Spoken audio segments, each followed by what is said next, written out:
भक्तवृन्दसमन्वितं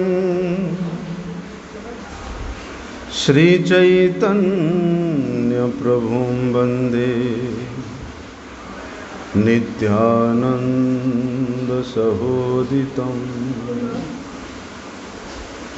श्रीनन्दनन्दनं वन्दे राधिका चरणद्वयं गोपीजनसमायुक्तं वृन्दावनमनोहरम्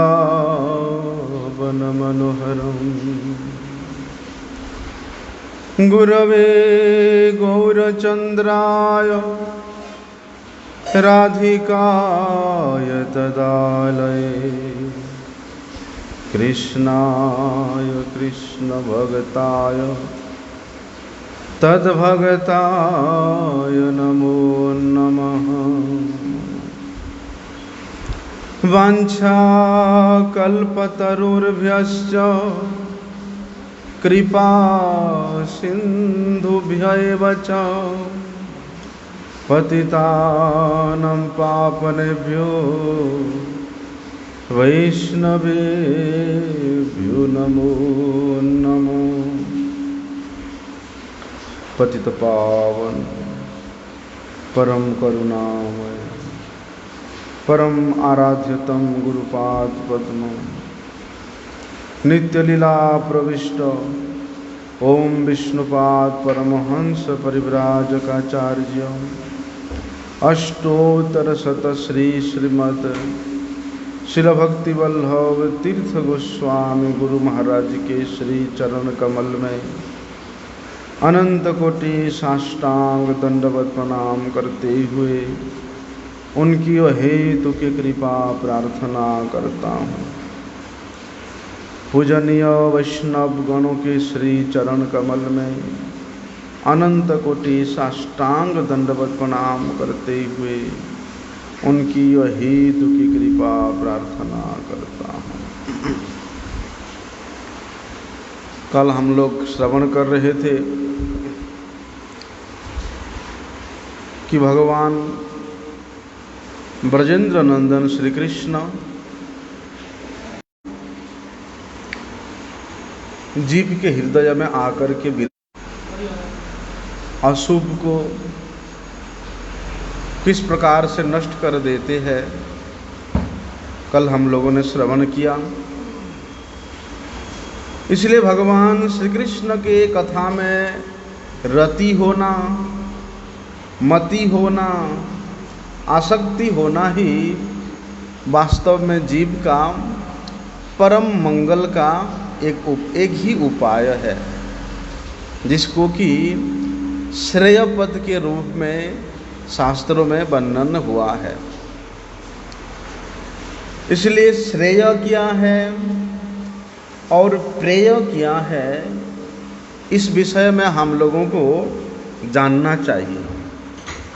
कई बार क्या होता है, भोग विलास को लेकर के, संसार के सुख सुविधा को लेकर के जीव सोचता है कि यही ही हमारा श्रेय है और यही ही हमारा प्रेय है। वास्तव में श्रेय शब्द का अर्थ है मंगल। लेकिन हम लोगों को ये देखना चाहिए कि हम लोग प्रियता किस वस्तु में कर रहे हैं, किस वस्तु के प्रति। की देखा जाता है कि जितने भी जीव है, बद्ध जीव है, इंद्रियों के द्वारा परिचालित जितने भी बद्ध जीव हैं, स्वभाव से वे सब के सब इंद्रियों का दास है। बद्ध अवस्था में है, इंद्रियों के द्वारा परिचालित होती है और इंद्रियां उसको जिधर की ओर खींचती है। वे सुख पाने के लिए, शांति पाने के लिए उधर की ओर भागता है। आँख, कान, नासिका, जीवा और ये जो त्वचा है, ये जो 5 इंद्रियां हैं, ये 5 इंद्रियों के द्वारा ही विशेष रूप से प्रीति का प्रादुर्भाव होता है। ये 5 इंद्रियों के द्वारा ही विशेष रूप से व्यक्ति में, वस्तु में एक साधारणतः रति होता है। इन 5 इंद्रियों से ही होता है। आसक्ति होता है तो रति होता है, तो इन 5 इंद्रियों के द्वारा ही होता है। क्योंकि इन इंद्रियों का काम ही यही है कि अपने को अपनी ओर आकर्षित करके उसको उस इंद्रियों के द्वारा इंद्रिय वस्तु को लगा करके सुख देने का इनका काम होता है। इसलिए लोग क्या सोचते हैं कि हमारे इंद्रियां जिस कार्य को करने के लिए, जिस वस्तु को प्राप्त करने के लिए, जिस सुख को प्राप्त करने के लिए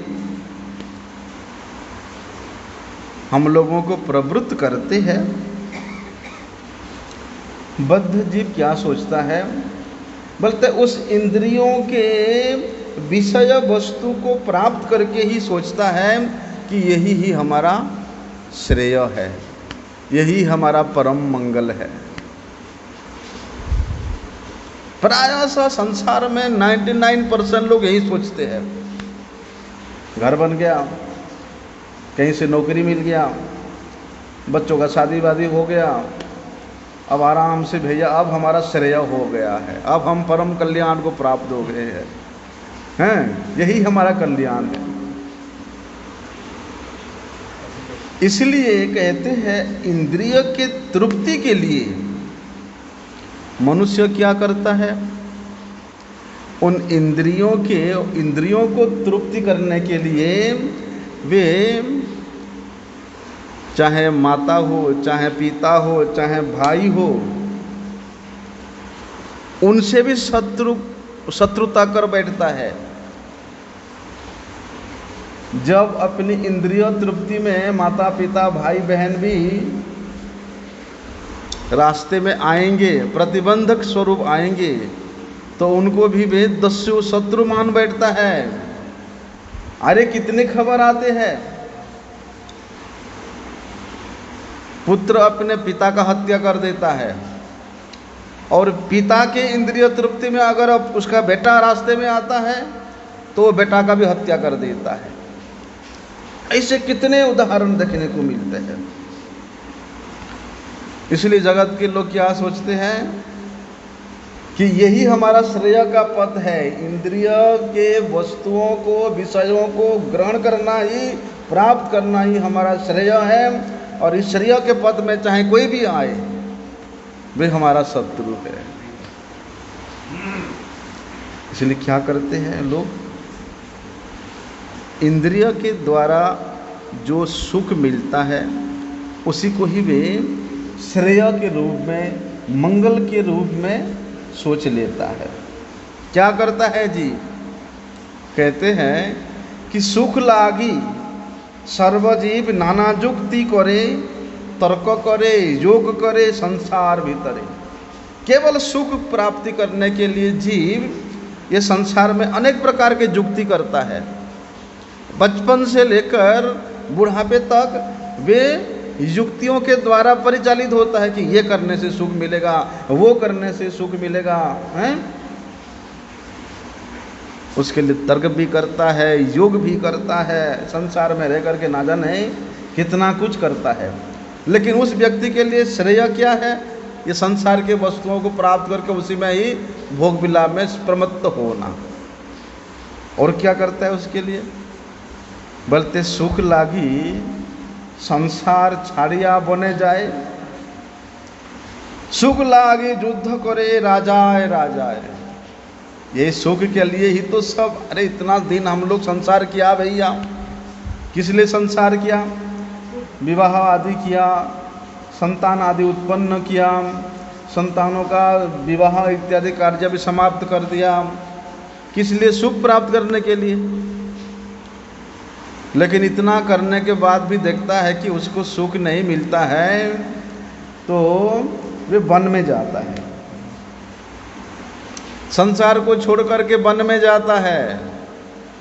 लेकिन वन में भी जा करके वो क्या करता है, जिस विषय को पीछे छोड़ के आया है उसके बारे में उनके सुख के लिए चाहता है। अरे अरे अरे, मैं तो मेरे पुत्र को छोड़ के आया, मेरे कन्या को छोड़ के आया, पोता पाती को छोड़ के आया, पता नहीं वो लोगों को वहाँ सुख सुविधा मिल रहा है नहीं मिल रहा है, अच्छा हो रहा है बुरा हो रहा है, उनके लिए चिंता। यही सुख के लिए ही तो एक राजा दूसरे राजा के ऊपर युद्ध करता है, चढ़ाई करता है। सब अपने अपने संसार में अपने अपने राज्य में सिंहासन में है, लेकिन संतुष्ट नहीं है। भैया हमको और राज्य चाहिए और संपत्ति चाहिए, इसलिए उस राजा के ऊपर चढ़ाई करो, उसको परास्त करो, उसका हत्या करो। सब सुख लागी कामिन कोनो को पाछे धाए, सुख लागी शिल्प आर विज्ञान चलाए। सुख प्राप्त करने के लिए ही तो जो कामिनी है, सोना पैसे, इसके पीछे भागता है। संसार में जितने भी कार्य हो रहा है वे सब सुख प्राप्त करने के लिए, चाहे शिल्प कला में उन्नति हो, चाहे विज्ञान में नया नया आविष्कार हो, कुछ भी हो, सब सुख के लिए, सब श्रेय प्राप्त करने के लिए भाग रहे हैं। लेकिन उन लोगों को ये नहीं पता है कि भैया क्या ये सब छोड़ने से मुझे सुख मिल जाएगा हैं? इन विषय के प्रति चाहे मैं विरक्त हो जाऊं, इस विषय प्रति जो राग है द्वेष है उससे विनिर्मुक्त हो जाऊं, तो क्या सुख मिलेगा, श्रेय मिलेगा?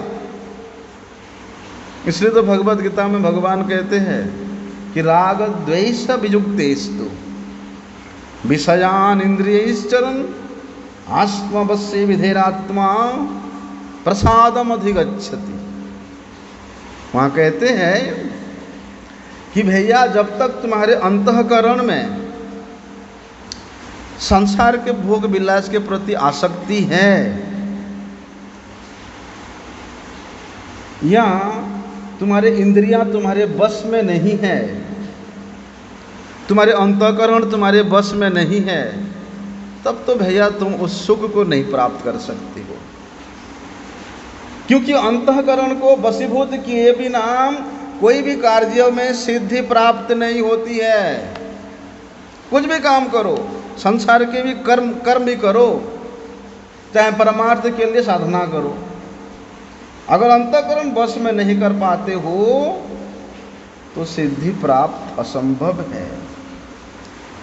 उसका उल्टा होता है, कर्म करते करते हैं, कर्म क्यों करते भैया? विषय प्राप्त करने के लिए।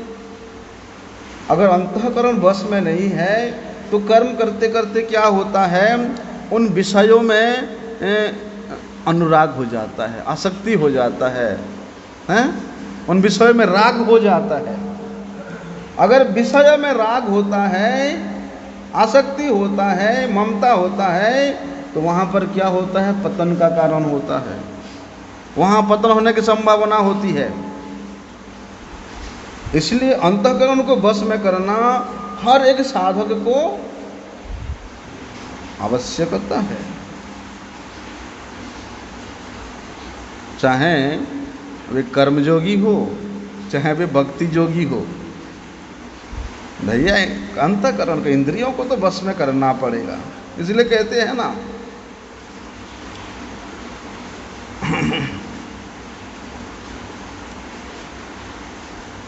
इंद्रियों को अगर वशीभूत करना है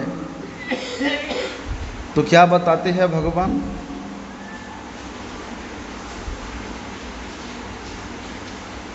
इंद्रियों के प्रति, इंद्रिय विषय के प्रति राग और द्वेष होना जरूरी है। किस प्रकार से? कहते हैं कि इंद्रियों से अगर किसी विषय का हम लोग ग्रहण करते हैं तो वो ग्रहण राग पूर्वक नहीं होना चाहिए। उस विषय को स्वयं के रस आस्वादन करने के लिए नहीं होना चाहिए। और अगर किसी विषय का हम त्याग कर रहे हैं तो उसको द्वेषपूर्वक त्याग नहीं करना चाहिए। बोलते दोनों ही खराब है। अगर द्वेषपूर्वक त्याग करते हो तो वो नाराज हो जाएगा, अच्छा मुझे तुमने ऐसा नाराज होकर के, ऐसा द्वेष करके, शत्रु समझ के फेंक दिया, अब मैं दिखाता हूँ मेरा काम। इसलिए कहते हैं ना कि विषयों को ग्रहण करना और विषयों को त्याग करना ये इतना महत्व नहीं होता है जितना महत्व होता है इंद्रियों को, इंद्रियों में ये राग और द्वेष नहीं होने देना होता है। प्रीतिपूर्वक ना राग करो ना द्वेष करो। इसलिए जितना भी इंद्रिय के विषय है उन इंद्रिय के विषय में राग और द्वेष से इसमें होता ही है। इंद्रिय के विषय में राग भी होता है, द्वेष भी होता है, ये उसका स्वाभाविक है, क्योंकि इंद्रियां चाहती है यहाँ तो मेरे से प्रीति प्रेम करो या मेरे से शत्रुता करो, चाहती है। इंद्रियों में, इंद्रिय के विषयों में राग और द्वेष होना ये स्वाभाविक गुण है। प्रत्येक इंद्रिय, एक दो नहीं, प्रत्येक इंद्रिय है। लेकिन जो श्रेय चाहता है, जो मंगल चाहता है, उसके लिए क्या करना है? बोलते हैं इन इंद्रियों के विषयों में वशीभूत नहीं होकर के दोनों के प्रति एकदम पैरेलल रहना है। किस प्रकार से? बोलते इसमें अगर राग करोगे वे भी शत्रु है और द्वेष करोगे वे भी शत्रु है। इसलिए तो कहते हैं विषयान इंद्रियश्चरन्, कि भैया जिसका अंतःकरण अपने बस में नहीं है, जिसका इंद्रियां अपने बस में नहीं है, वे ये राग द्वेष से कभी भी विनिर्मुक्त नहीं हो सकता। और इसी राग द्वेष में रह करके वे विषयों का सेवन करता है, व्यवहार करता है, जिसके कारण संसार में उसको बद्ध होना पड़ता है। इसलिए भगवान हम लोगों को यही निर्देश देते हैं कि भोग बुद्धि से अगर आप विषयों को ग्रहण करते हो, सेवन करते हो, तो वे तुम्हारा पतन का कारण बनता है। इसलिए विषयों को, अगर विषयों को आप भोग बुद्धि से देखोगे, उसी को ही अपना प्रियता समझोगे, तो वही प्रियता तुमको पतन के रास्ते पे ले जाएगा। इसलिए श्रील प्रभुपाद जी क्या कहते हैं?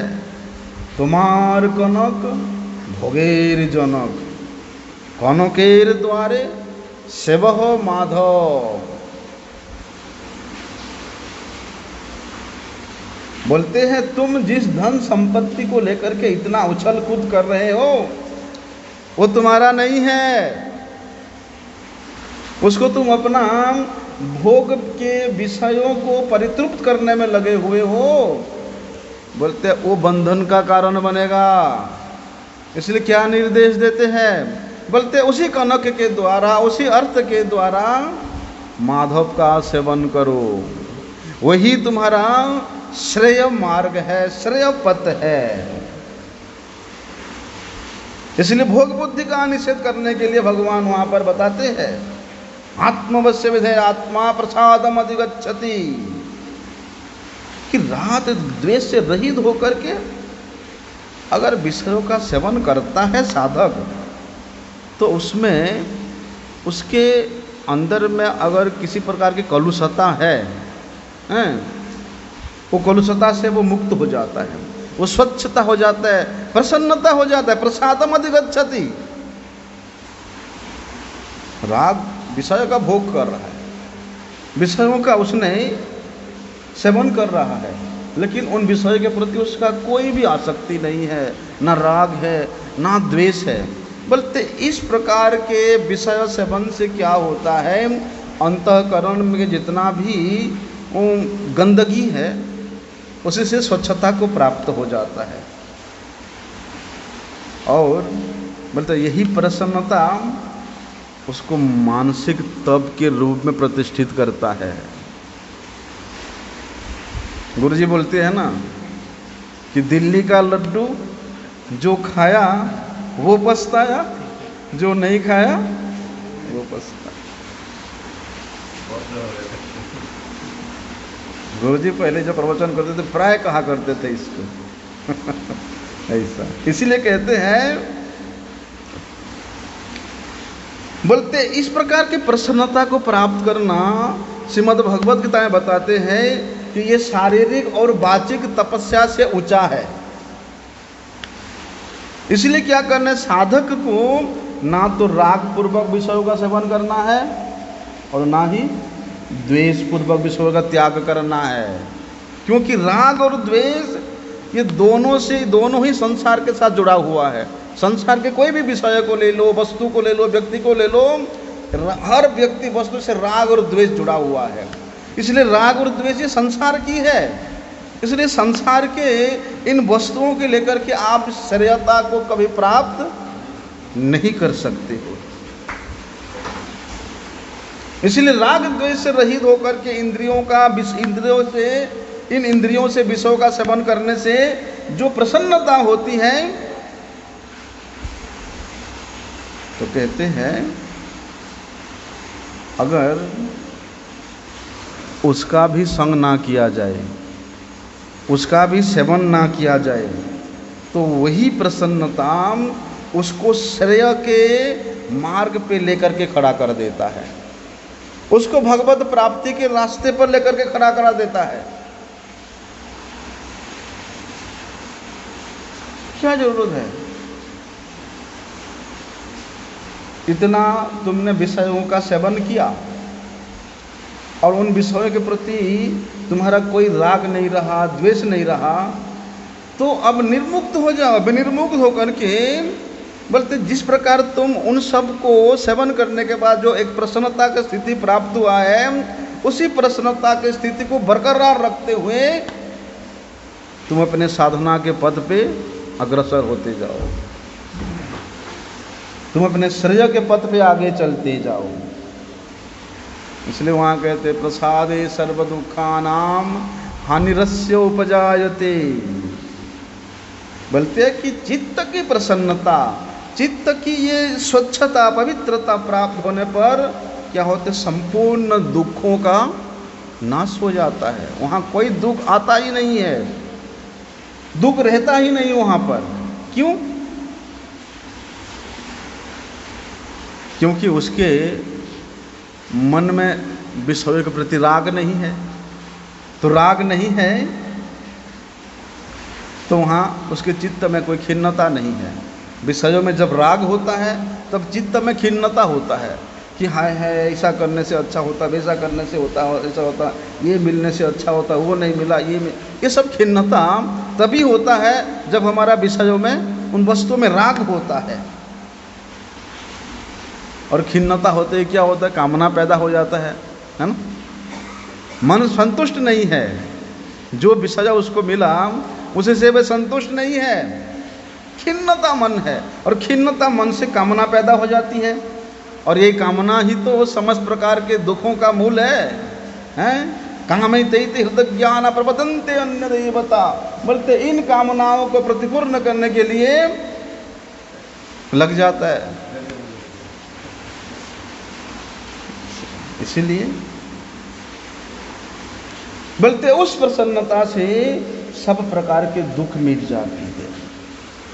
इसलिए उस प्रसन्नता को प्राप्त करने के बाद फिर तुम मन में खिन्नता मत लाओ, कामना मत लाओ, दुखों को फिर जबरदस्ती मत बुलाओ। गुरु कृपा से, वैष्णवों की कृपा से, भगवत कृपा से तुमको जो प्रसन्नता प्राप्त हुई है उसी में बरकरार रखो। स्थाने स्थिता श्रुतिगताम तनुमांग मनोभी। बोलते उसी स्थान में स्थित होकर के, जिस स्थान में गुरु जी ने तुमको स्थित किया है वहाँ से विचलित मत होना। अरे नहीं, मेरे गुरु जी ने तो केवल साधन भक्ति का मार्ग सिखाया, उसी से मेरा क्या कल्याण होगा, मुझे तो उच्चतम मधुर मार्ग में जाना है। नहीं? अरे नहीं नहीं, मेरे गुरुजी ने तो मुझे यहाँ छोटे से आश्रम में पुजारी बना दिया, मुझे तो महाराज बन करके वहाँ पर आचार्य बनना है। नहीं? तो इस प्रकार की जो कामनाएं हैं, इच्छा है, बोलते ये तुमको खिन्नता प्रदान करता है। यही खिन्नता से कामना पैदा होता है और यही कामना से दुखों का बुलावा आता है। और जितने भी दुख है ये सब के सब ये प्रकृति के कार्य है, क्योंकि वहाँ पर ना दुख है, ना शोक है, ना मोह है, ना कष्ट है। दुख तो ये प्रकृतिजन्य कार्य है। शरीर जब तक संसार शरीर के साथ संबंध रहता है, शरीर संसार के साथ संबंध होता है, तभी जाके सुख की लिप्सा होती है कि मैं ये संसार में रहता हूँ, संसार के साथ मेरा संपर्क है, जितने भी मेरे भाई बंधु माता पिता है इन सब से मुझे सुख चाहिए, मैं उनको सुख देना है। इस प्रकार के जब संबंध में हम संबंधित होते हैं तभी हमको सुख की लिप्सा होती है, और सुख की लिप्सा से तो खिन्नता होती है। यही खिन्न, परंतु कहते हैं जब प्रसन्नता होती है तब एक खिन्नता मिट जाती है।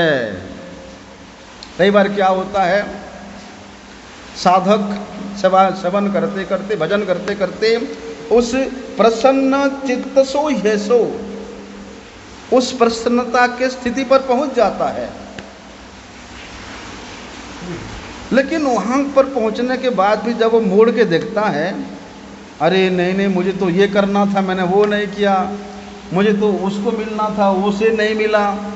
अगर पीछे लौट के देखा तो पीछे लौट के देखना मतलब अपराध का कारण बनता है, ये करना वो करना है, और इसी अपराध के कारण फिर उसको उस प्रसन्न चित्त से हेसो वाली स्थिति से उसको फिर नीचे गिरना पड़ता है, क्योंकि सुख की लालसा हुआ है।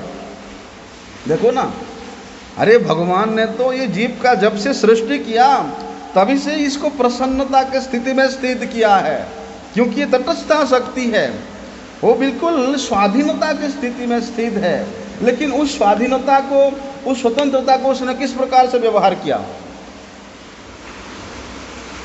देखता है उधर, अरे इधर तो भगवान का लीला चल रहा है, यहाँ तो केवल कृष्ण के लिए सब कुछ हो रहा है, हैं?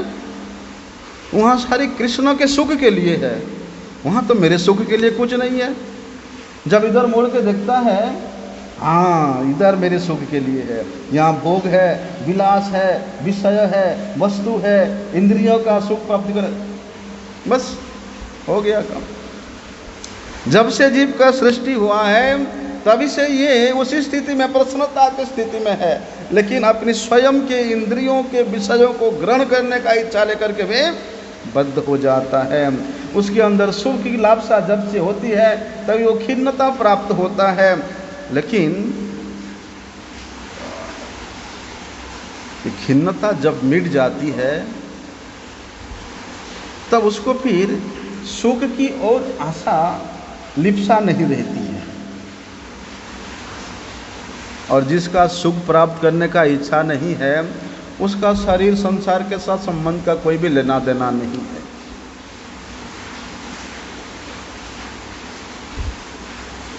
भाई उसको कुछ चाहिए नहीं, कोई सुख नहीं चाहिए संसार में, तो भी संसार के साथ, सांसारिक वस्तुओं के साथ, सांसारिक व्यक्तियों के साथ वे क्यों अपना संबंध रखेगा।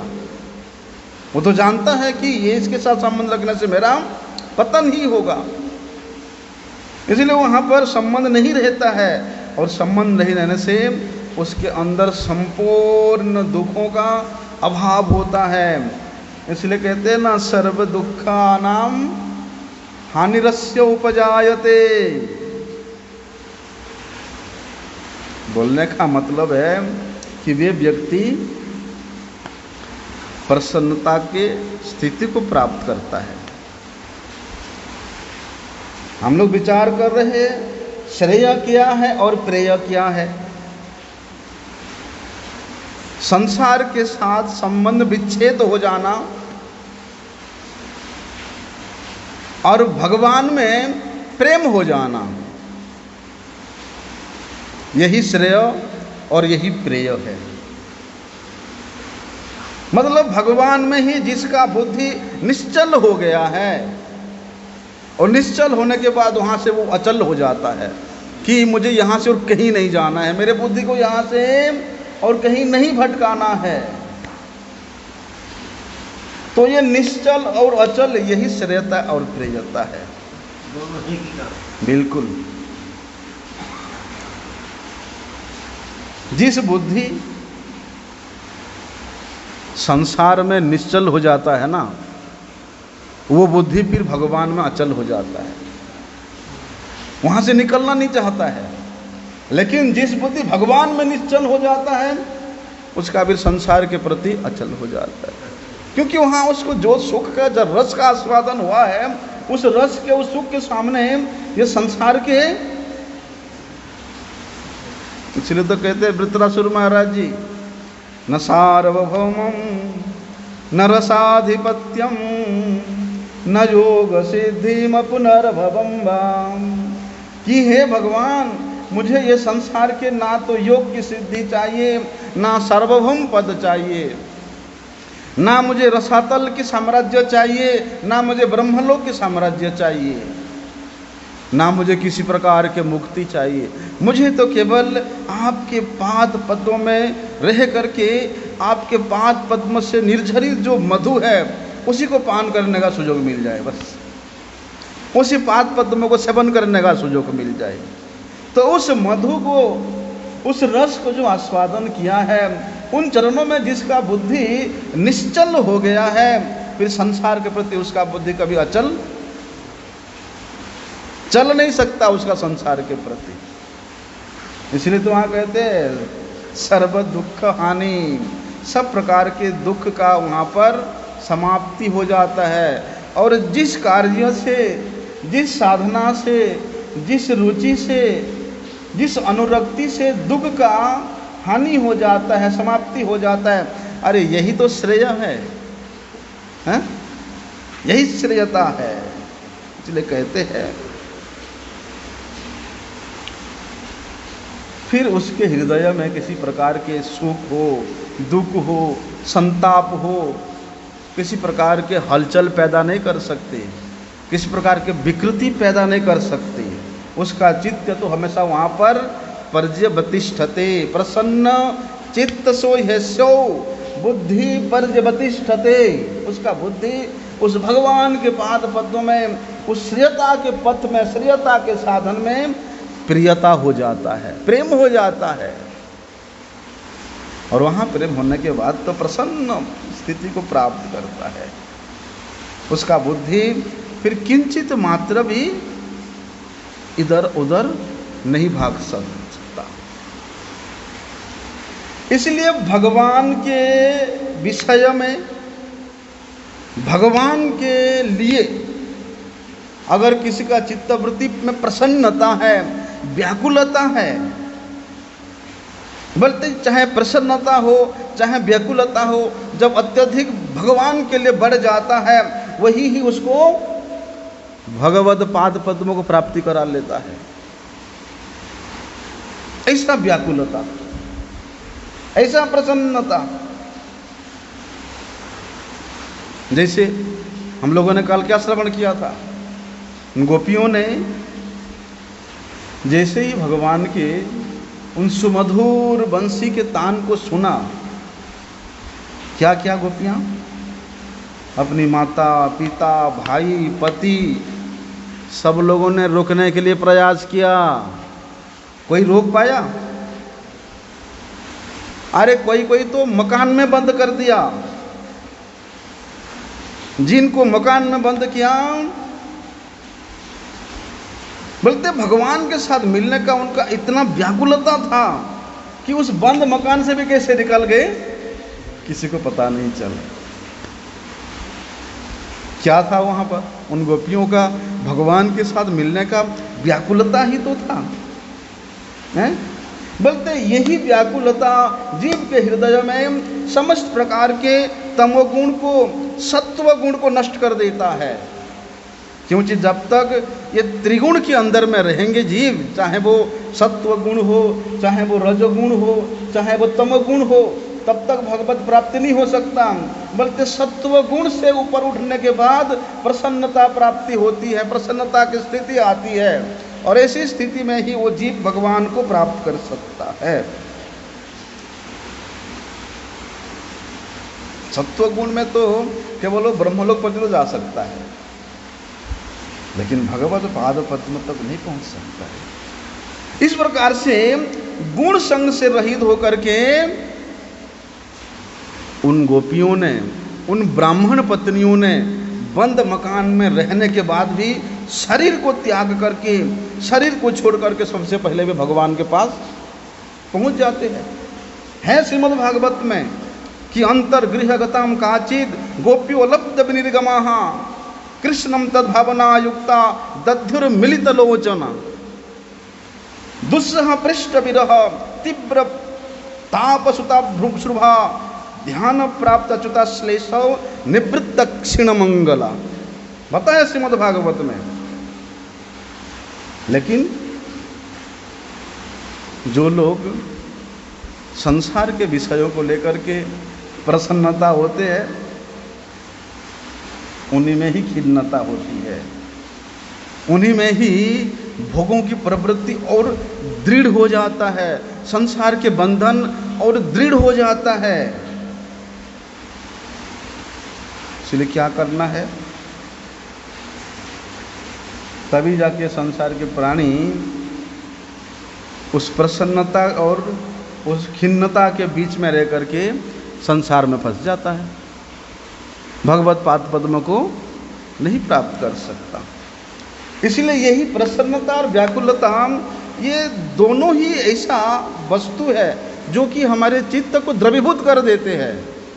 होता ना, आपने देखा मोम, जो मोम को गर्म किया जाता है उसमें रंग कैसे लाया जाता है। मोम तो सफ़ेद होता है, मोम को गर्म करके उसको पिघला करके फिर उसमें रंग डाला जाता है, फिर वो मोम अलग अलग रंग में रंगता है, वहाँ पिघला जाता है उसको। बोलते उसी प्रकार जब अंतःकरण द्रवित होता है, उस द्रवित अंतःकरण में जब हम भगवत संबंधी विषय वस्तु को लेकर के, भगवत संबंधी प्रसंग को लेकर के हम क्या करते हैं, एक भाव हमारे अंदर जागृत होता है, वही भाव स्थायी हो जाता है। और उसी द्रवित हृदय में जब हम सांसारिक वस्तु के प्रति, सांसारिक भोग के प्रति भाव आते हैं, तो वो सांसारिक भाव स्थायी हो जाता है, क्योंकि वो द्रवीभूत अवस्था है, वो व्याकुलता अवस्था है। इसलिए भाव जब स्थायी हो जाता है, फिर वे भाव उत्थान, यही भाव एक उत्थान की एक पतन की है। भगवान के लिए स्थायी होता है तो वे उत्थान होता है, श्रेयता को प्राप्त करता है। संसार के प्रति स्थायी होता है, वो संसार के वस्तु की प्रियता को प्राप्त करता है। तो एक मुक्त का कारण है, एक बंधन का कारण है, एक भोग का है तो एक योग का है। भोग के लिए प्रयास करोगे तो बंधन के कारण में फंसोगे, योग के लिए भगवान से युक्त होने के लिए प्रयास करोगे तो परम शांति प्राप्त करने के लिए तुमको मिल जाएगा रास्ता। इसलिए वहाँ पर क्या कहते हैं कि भैया अगर श्रेयता को प्राप्त करना चाहते हो तो उसके लिए प्राचीन भरी, महाराज प्राचीन भरी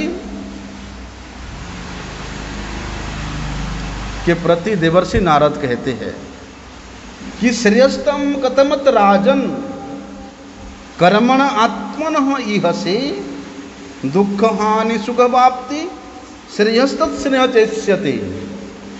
नारद जी वहाँ बता रहे हैं कि राजन, आप सोचते हो कि ये काम्य कर्म का अनुष्ठान करके मैं श्रेय को प्राप्त कर लूँगा, मैं परम मंगल को प्राप्त कर लूँगा, असंभव है।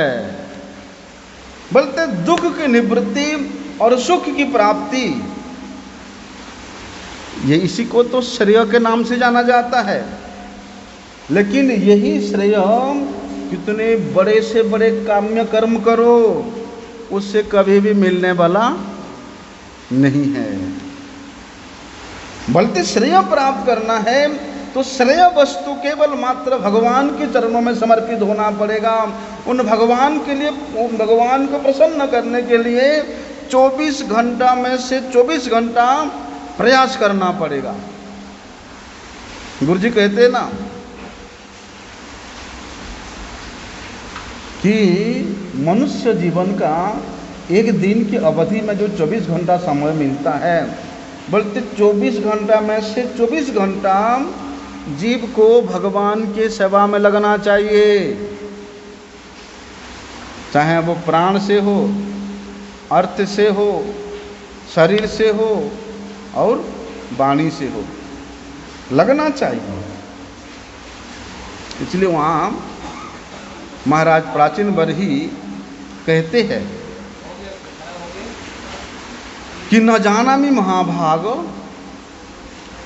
परम कर्मापबंधिनी बुद्धिमय विमलम ज्ञानम जेन मुच्यते कर्म भी गृहेषु कुटधर्मेषु पुत्रधार धनार्थदिः न परम विन्दते मूढ़ो भ्राम्यम संसार वर्त्मसु। वहाँ पर महाराज प्राचीन बरही बता रहे हैं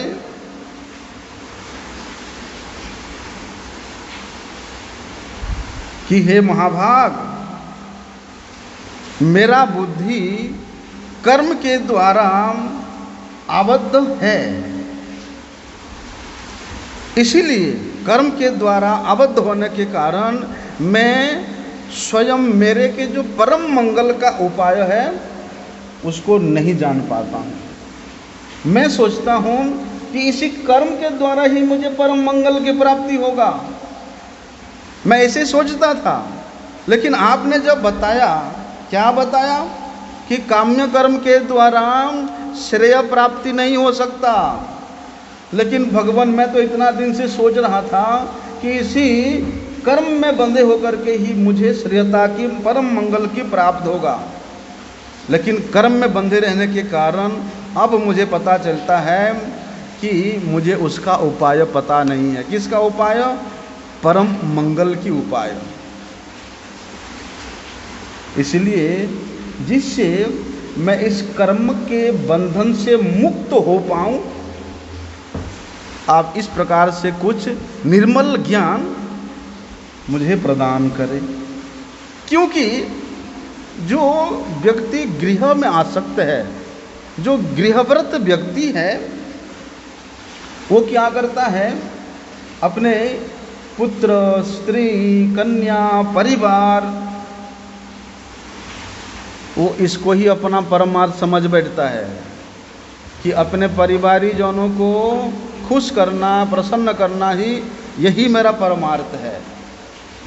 तो क्या श्रेय है और क्या प्रेय है, क्या योग है और क्या भोग है, इसमें वे लोग एक भ्रम पैदा हो जाता है, नहीं जान पाते हैं।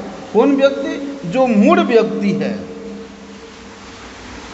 और उसके लिए वो लोग काम्य कर्म का अनुष्ठान करते हैं, बलि देते हैं, काम्य कर्म रूप शास्त्र अभिहित यज्ञ अनुष्ठान करते हैं। फलस्वरूप क्या होता है? वे लोग इस संसार में बार बार जन्म को और मृत्यु को प्राप्त होते हैं। इस प्रकार के व्यक्ति कभी भी श्रेय पथ को प्राप्त नहीं कर सकता, परमार्थ लाभ नहीं कर सकता। तो फिर क्या करना? किंबा योगेन सांख्येन न्यास स्वाध्यायोरपि किंबा श्रेयो अभिनिश्च न यत्रात्म प्रदोहरि श्रेयसामपि सर्वेषां आत्मा हृत अदिर्थदः सर्वेषाम् अपि भूतानां हरिरात्मा प्रदप्रियः। कहते हैं उस श्रेयता को प्राप्त करने के लिए, उस परम मंगल को प्राप्त करने के लिए, भगवत पाद पद्म को प्राप्त करने के लिए भैया ना अष्टांग योग किसी प्रकार से तुमको प्राप्त करा सकता है,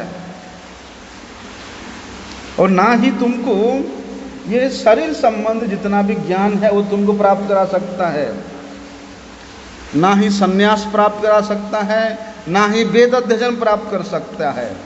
और बड़े से बड़े वैराग्य का भी आचरण कर लो तो भी श्रेय प्राप्त नहीं कर सकते हो, जब तक श्रेय वस्तु भगवान श्री हरि में तुम्हारा प्रीति ना हो जाए।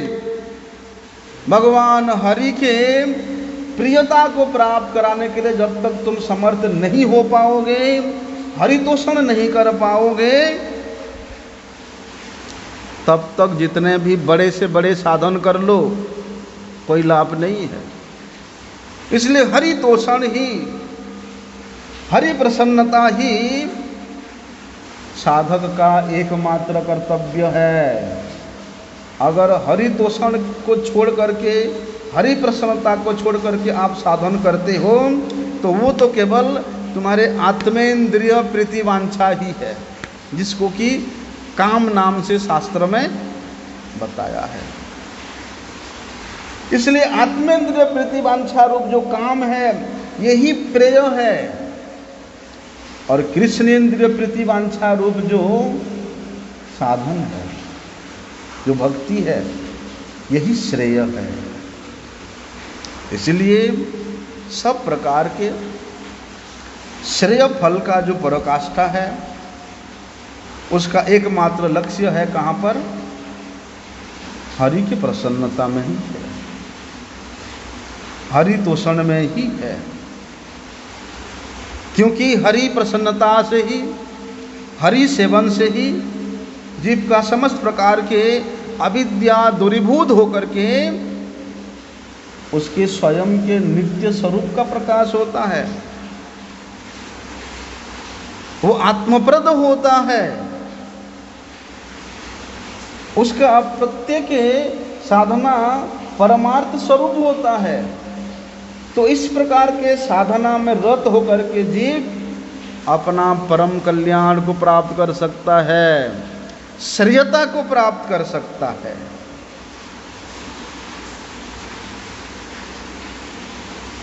आगे का विषय हम लोग कल श्रवण करें, ठीक है। वांछा कल्पतरुभ्यश्च कृपा सिन्धुभ्यैव च पतितानां पावनेभ्यो वैष्णवेभ्यो नमो नमः।